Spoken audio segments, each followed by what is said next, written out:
नमस्कार छात्रों, हिंदी युवक भारती में आप सभी का स्वागत है। हम देख रहे हैं पाठ 2 निराला भाई, जो कि एक संस्मरण है जिसकी लेखिका महादेवी वर्मा।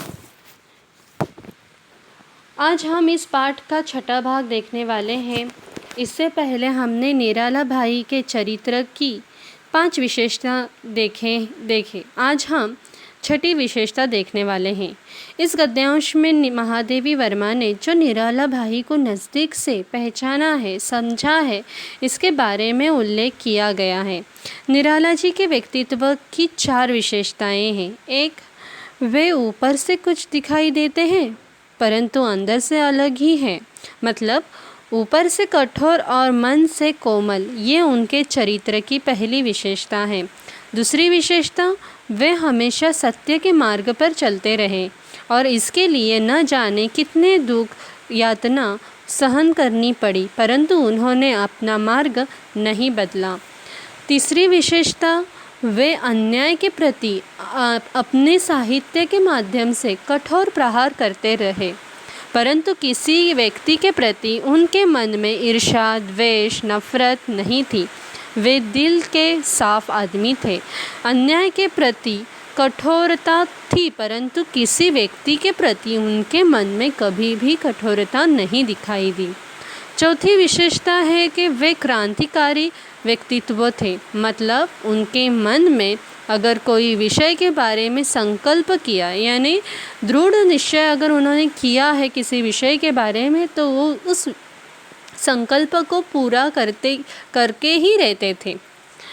मतलब वे किसी के दबाव में नहीं आते थे, अपना कार्य पूर्ण करते ही रहते थे। ये 4 विशेषताएं हम इस गद्यांश में देखने वाले हैं। इस गद्यांश को पढ़ने से पहले, आशय बताने से पहले आपको एक उदाहरण देती हूँ। देखो, आप सभी युवक युवती मन से बहुत संवेदनशील है, क्योंकि आप कौमार्यावस्था से युवावस्था में पदार्पण कर रहे हैं। संवेदनशील मन होने के कारण अगर किसी ने टोका या किसी ने उपदेश किया तो आपको अच्छा नहीं लगता और आप क्रोधित हो जाते हो। यह गद्यांश पढ़ाने के पीछे यही उद्देश्य है। हमें यह बात बताई जाती है कि तुम ऐसा मत करो, समाज क्या कहेगा। वास्तव में हम समाज के डर से जो सच है उसे छुपाते हैं और झूठ के रूप में हम पेश आते हैं। निराला जी झूठ के रूप में कभी भी पेश नहीं आए। मेरा मानना है अगर हम अपनी दृष्टि में सही है तो समाज क्या कहेगा, इस बात को अपने दिल से निकालना चाहिए, क्योंकि समाज क्या कहेगा यह जब सोचते हैं तो हम सही रहकर भी गलत लगने लगते हैं। यह सोच हमें गलत फैसले लेने पर मजबूर करती है। इसलिए हमें लगे यह सही राह है, उस राह पर जाने से पहले हमें अपने परिवार की राय लेनी चाहिए। ये गद्यांश पढ़ाने के पीछे यही उद्देश्य है। अब हम एक एक परिच्छेद पढ़ेंगे। देखो, निराला जी अपने शरीर, जीवन और साहित्य सभी में असाधारण हैं। उनमें विरोधी तत्वों की भी सामंजस्यपूर्ण संधि है। उनका विशाल दिलडोल देखने वाले के हृदय में जो आतंक उत्पन्न कर देता है, उसे उनके मुख की सरल आत्मीयता दूर करती चली जाती है। निराला जी को असाधारण व्यक्तित्व कहा है, जो असाधारण नहीं है, जो कि साधारण नहीं है। प्रवाह के विरुद्ध जाने वाला यह व्यक्तित्व है, इसलिए उनका नाम निराला है। उनके जीवन में ये सब बातें असाधारण हैं। तो वो कौन सी बातें? तो शरीर उनका बहुत ही विशालकाय थी। जीवन बहुत अस्त व्यस्त था और साहित्य बहुत ही महान, अद्वितीय, असाधारण था। इसलिए लेखिका यहाँ कहती है उनका शरीर, जीवन और साहित्य वे सभी में वे असाधारण हैं। उनमें विरोधी तत्वों की भी सामंजस्यपूर्ण संधि है, यानी दिखते कठोर है परंतु मन से बहुत सहृदय है। इन दोनों में सामंजस्यपूर्ण संधि, यहाँ पे संधि का अर्थ है मेल है, संयोग है, जोड़ है। उनका विशालकाय डीलडोल देखने वाले के हृदय में जो आतंक उत्पन्न कर देता है, उससे उनके मुख के सरल आत्मीयता दूर करती चलती है। अगर हम दूर से देखें तो उनका विशालकाय डीलडोल का अर्थ यहाँ पे है कदकाठी। यह दूर से विशालकाय दिखाई देने वाला उनका शरीर आतंक को उत्पन्न कर देता है। आतंक मतलब भय, डर, दबदबा उत्पन्न कर देता है। परंतु जैसे ही उनके साथ बातें होने लगती हैं, उनके मुख की सरल आत्मीयता मतलब अपनेपन का जो भाव जो है वह उनका डर, दबदबा दूर करता चलता है। महत्वपूर्ण बात यहाँ लेखिका बताती है कि निराला जी देखने में कठोर थे, परंतु वास्तव में वे कोमल स्वभाव के थे। उनमें बहुत ही अपनेपन का भाव था। आइए हम दूसरा परिच्छेद देखते हैं। सत्य का मार्ग सरल है, तर्क और संदेह की चक्करदार राह से उन तक पहुंचा नहीं जा सकता। इसी से जीवन के सत्य दृष्टाओं को हम बालकों जैसा सरल विश्वासी पाते हैं। निराला जी भी इसी परिवार के सदस्य हैं। निराला जी जिंदगी भर सत्य की राह या मार्ग पर चलते रहे और उनका मानना था सत्य का मार्ग बहुत सरल है, उसमें छुपाने या झूठ बोलने की कोई ज़रूरत नहीं होती। तर्क का अर्थ है दलील या लॉजिक, जिसे अंग्रेज़ी में लॉजिक कहते हैं। तर्क या संदेह यानी संशय, शंका के चक्करदार राह में हम सत्य तक नहीं पहुंच सकते। इसलिए दोस्तों, हमें सत्य का मार्ग अपनाना चाहिए। यहाँ झूठ बोलने की कोई गुंजाइश नहीं आती और सत्य का मार्ग अपनाने वाले समाज में बहुत ही कम लोग होते हैं और निराला जी उन्हीं लोगों में से एक है। इसी परिवार के वे एक सदस्य हैं। तीसरा परिच्छेद देखते हैं। किसी अन्याय के प्रतिकार के लिए उनका हाथ लेखनी से पहले उठ सकता है अथवा लेखनी के हाथ से अधिक कठोर प्रहार कर सकती है, पर उनकी आँखों की स्वच्छता किसी मलिन द्वेष में तरंगाई नहीं होती। देखो यहाँ पे क्या कहा कि बहुत ही महत्वपूर्ण बात कही गई है। जहाँ भी उन्हें अन्याय, अत्याचार या भ्रष्टाचार दिखाई देता है, वे आग बबूला हो जाते हैं, अर्थात क्रोधित हो जाते हैं। हाथ में लेखनी लेते हैं और लिखना शुरू कर देते हैं और उनका साहित्य क्रांतिकारी बन जाता है। परंतु यहाँ महत्वपूर्ण बात यह है कि वे जो लिखते हैं वह अन्याय, अत्याचार की प्रवृत्ति के बारे में लिखते हैं। किसी व्यक्ति के प्रति उनके मन में किसी भी तरह के मलिन का अर्थ होता है गंदा या अस्वच्छ, द्वेष मतलब ईर्ष्या का भाव तरंगायित नहीं होता। उनकी आँखें बहुत ही स्वच्छ होती है। देखने वाले के प्रति अन्याय के प्रवृत्ति पर वे प्रहार करते हैं, परंतु वे किसी व्यक्ति पर उन्होंने प्रहार नहीं किया। कभी भी उनके मन में ईर्ष्या का द्वेष भाव पैदा नहीं हुआ।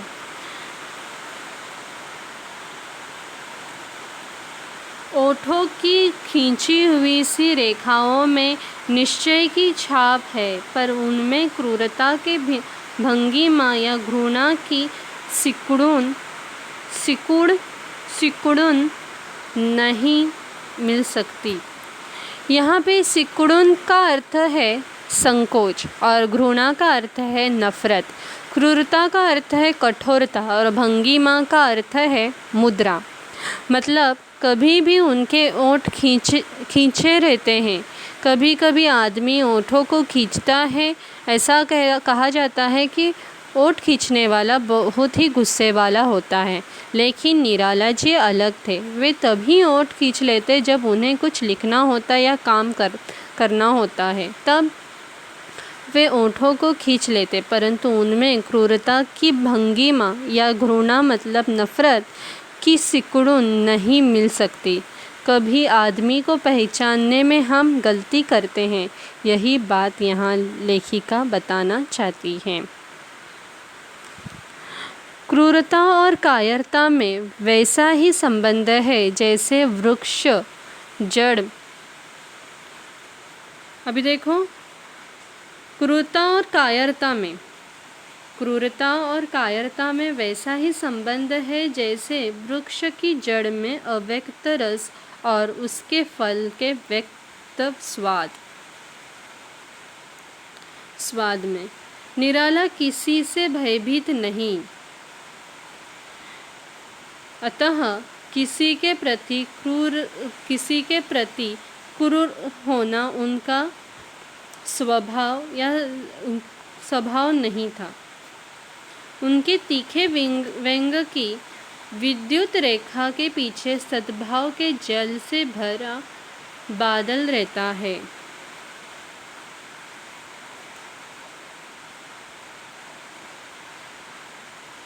यहाँ पे सद्भाव का अर्थ है अच्छा भाव या अच्छा सुधार।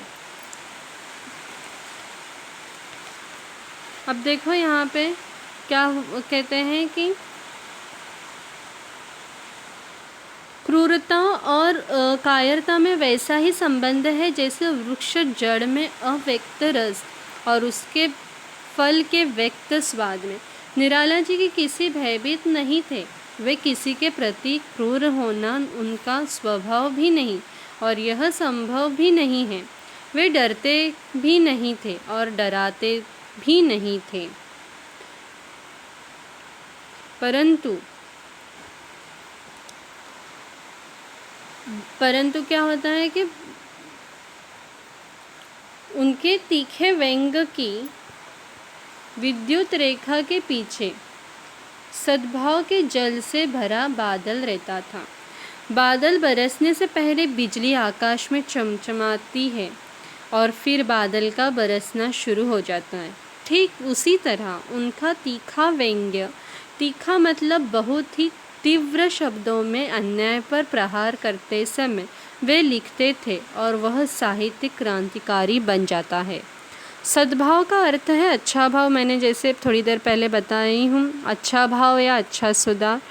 वे अच्छे सुधार के लिए वे अपने विचार अपने साहित्य के माध्यम से व्यक्त करते थे। अभी अगला परिचय देखते हैं। निराला जी विचार से क्रांतदर्शी और आचरण से क्रांतिकारी हैं। वे उस झंझा के समान हैं जो हल्की वस्तुओं के साथ हमारी वस्तुओं को भी उड़ा ले जाती है। उस मंद समीर जैसे नहीं जो सुगंध न मिले तो दुर्गंध का भार ही ढोता फिरता है। जिसे वे उपयोगी नहीं मानते उसके प्रति उनका किंचित मात्र भी मोह नहीं। चाहे तोड़ने योग्य वस्तुओं के साथ रक्षा के योग्य वस्तुएं भी नष्ट हो जाए। थोड़ा कठिन है, परंतु यहाँ पर यह बात महत्वपूर्ण है। देखिए, उनका व्यक्तित्व आंधी तूफान की तरह था, क्रांतिकारी था। उनके विचार क्रांतदर्शी। यहाँ पे क्रांतदर्शी का मतलब है सर्वज्ञ थे। वे झंझा के समान मतलब आंधी तूफान के समान जैसे अभी अभी हमारे कोकण में चक्रीय तूफान हो गया था। उस तूफान में हल्की वस्तु के साथ भारी वस्तुओं को भी उड़ा ले जाती है। मतलब उनका व्यक्तित्व उसी तरह का था।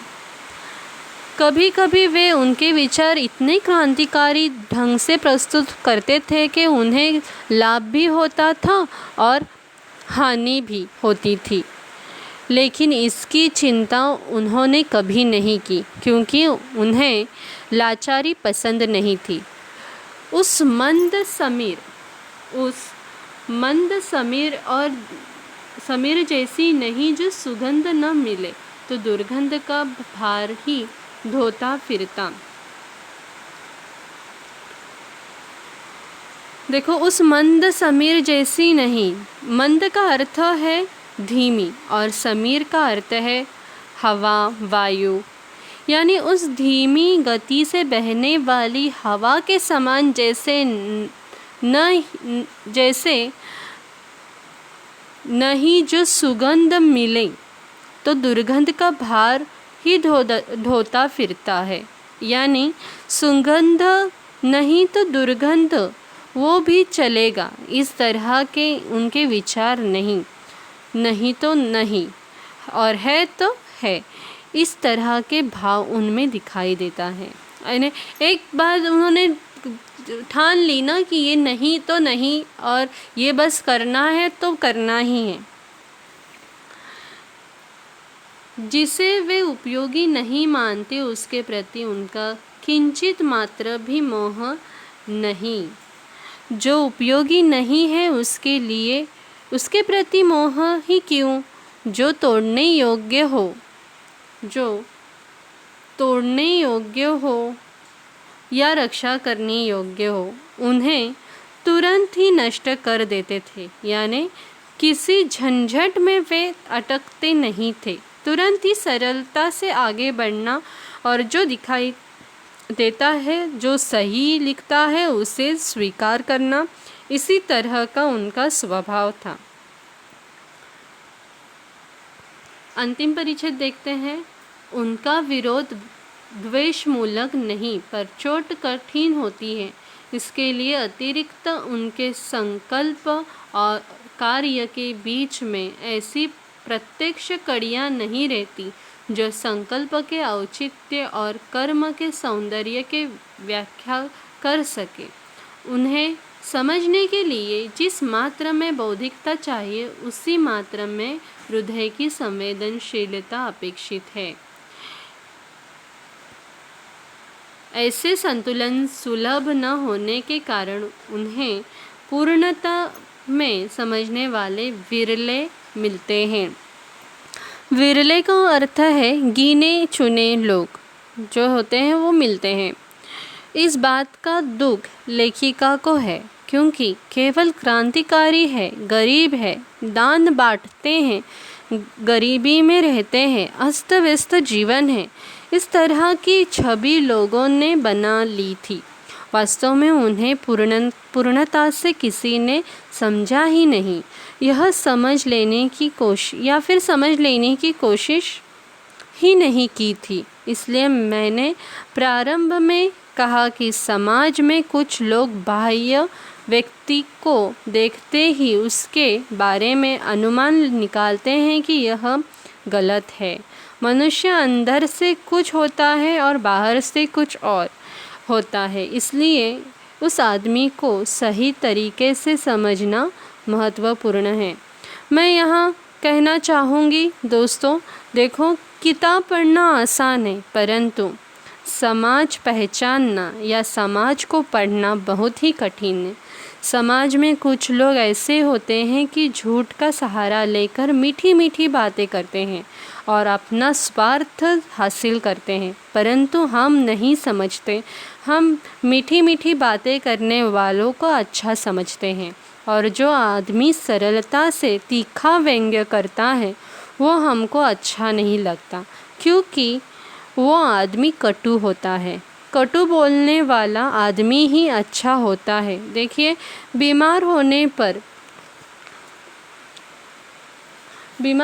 पर हमें कड़वी दवाई जो होती है वो पिलाई जाती क्योंकि उससे आदमी ठीक हो जाता है।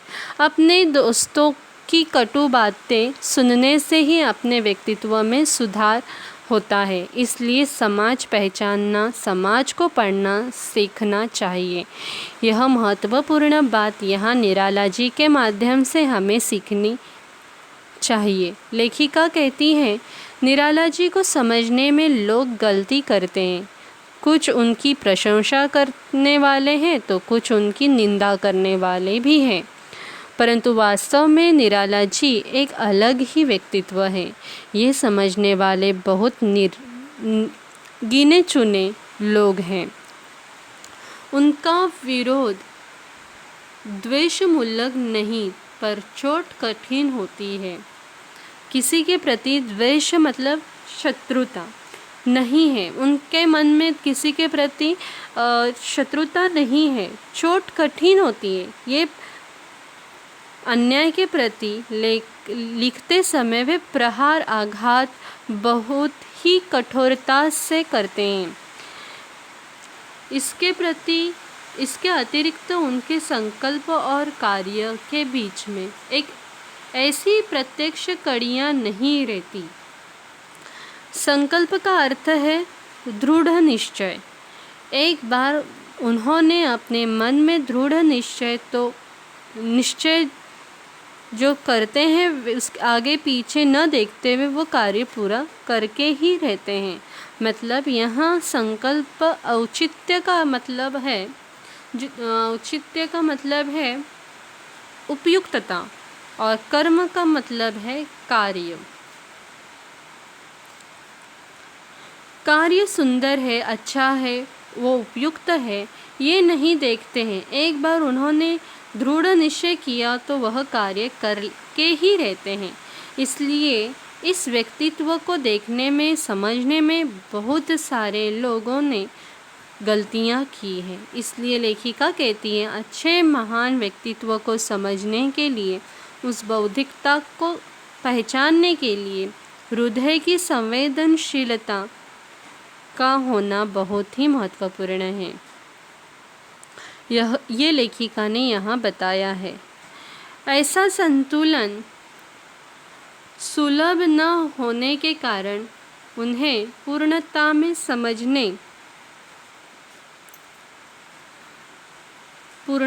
समझने वाले विरले मिलते हैं। ऐसा संतुलन सुलभ नहीं। बौद्धिकता और संवेदनशीलता से लोगों को पहचानना इतना आसान बात नहीं है।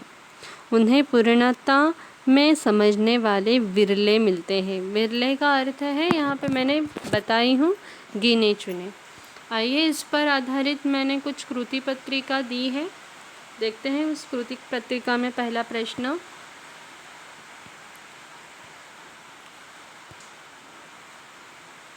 निम्नलिखित पठित गद्यांश पढ़कर दी गई सूचनाओं के अनुसार कृतियाँ पूर्ण कीजिए।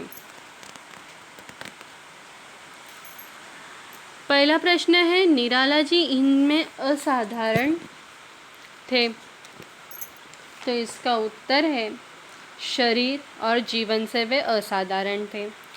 किसी अन्याय के प्रतिकार के लिए निराला जी का क्या है? पहला आएगा, उनका हाथ लेखनी से पहले उठ सकता था। दूसरा, लेखनी हाथ से अधिक कठोर प्रहार कर सकती थी। तीसरा प्रश्न है, ओठों की खींची हुई रेखाओं में ये नहीं मिल सकती। क्रूरता, पहली क्रूरता की भंगिमा, दूसरा घृणा की सिकुड़न।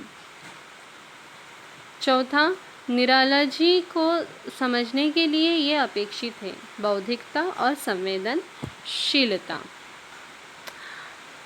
तालिका पूर्ण कीजिए।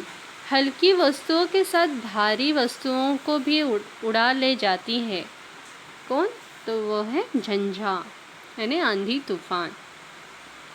उनका विशाल डीलडोल देखने वाले के हृदय में उत्पन्न कर देता है। क्या उत्पन्न कर देता है? तो आतंक। विचार से क्रांतदर्शी और आचरण से क्रांतिकारी।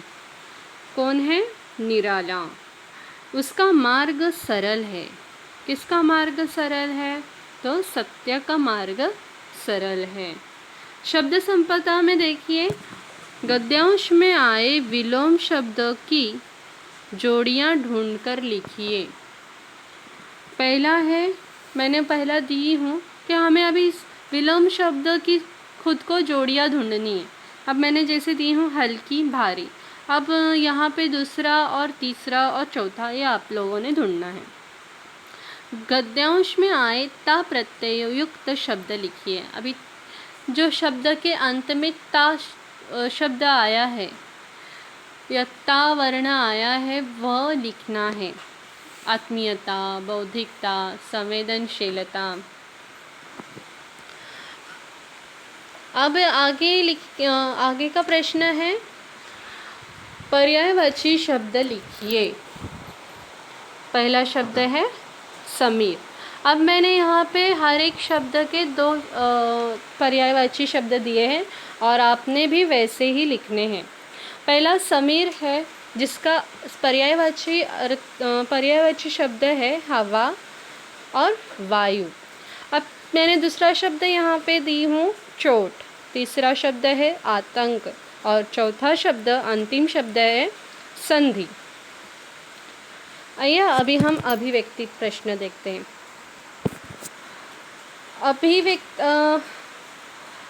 अभिव्यक्ति का प्रश्न क्या है? सत्यनिष्ठ लोगों के बारे में आप अपने विचार लिखिए। अपने शब्द रह गया है, आप वहाँ पे करेक्शन कर लीजिए। आप अपने विचार लिखिए। वास्तव में इस पूरे गद्यांश में सत्यनिष्ठ मतलब सत्य के मार्ग पर चलने वाले व्यक्ति की विशेषताएं बताई गई हैं। इसलिए मैंने उस पर आधारित यह एक प्रश्न मैंने निकाली हूँ या ली हूँ। अब इस प्रश्न के उत्तर में क्या लिखना है देखो।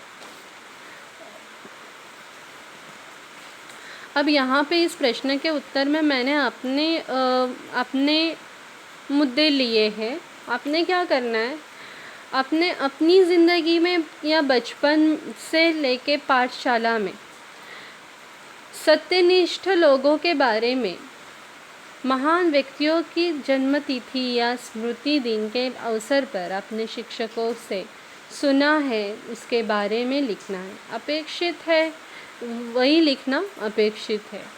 उसका आचरण करना भी महत्वपूर्ण है। देखिए, सत्य के मार्ग पर चलने वाले लोगों को सत्यनिष्ठा कहा जाता है। आइए मैं आपको उत्तर पढ़ा दूं। सत्य के मार्ग पर चलने वाले लोगों को सत्यनिष्ठ कहा जाता है। उनका जीवन यापन सीधा साधा सरल होता है। नारियल के समान ऊपर से कठोर दिखाई देते हैं, परंतु हृदय से मृदु यानी कोमल, आत्मीय और संवेदनशील होते हैं। इन सत्य दृष्टाओं को हम बालक के समान सरल, निष्पाप, विश्वासी पाते हैं। अन्याय, अत्याचार और भ्रष्टाचार का विरोध करते समय ये लोग वज्र के समान कठोर बन जाते हैं, परंतु उनके मन में किसी के प्रति ईर्ष्या, द्वेष, क्रूरता या घृणा का भाव नहीं होता। उनका व्यक्तित्व क्रांतिकारी होता है। वे अपने कर्म के प्रति दृढ़ निश्चयी होते हैं, जैसे स्वामी विवेकानंद जी, डॉक्टर APJ अब्दुल कलाम इस दृष्टि से हमारे आदर्श है। इसके आगे की वीडियो आपको जल्द ही मिलेगी। तब तक के लिए धन्यवाद।